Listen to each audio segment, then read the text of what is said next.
Hi, this is Chris from Total Parts Plus, and today we have a 2011 Kia Sorento Platinum, stock reference number 5272. The shape runs from the 10th month 2009 through to the 9th month 2012. It has a D4 HB, 2.2 litre 4-cylinder turbo diesel engine backed by an automatic all-wheel drive transmission.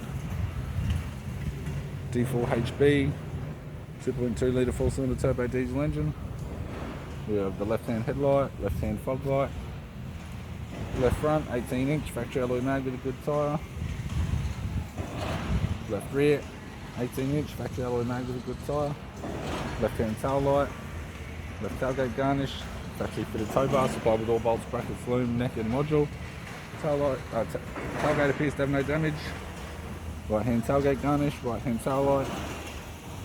Right rear 18-inch factory alloy mag with a good tyre. Right rear door appears to have no damage. We have the driver's side door trim, power window master switch. This vehicle's fitted with tan leather interior, automatic type console, automatic gear shifter, heater controls, 6-stack CD player, interior mirror, courtesy lamp, sunglass holder type, left hand sun visor, right hand sun visor, and the instrument cluster. I'm Chris from Total Parts Plus, and I'd like to thank you for watching this video.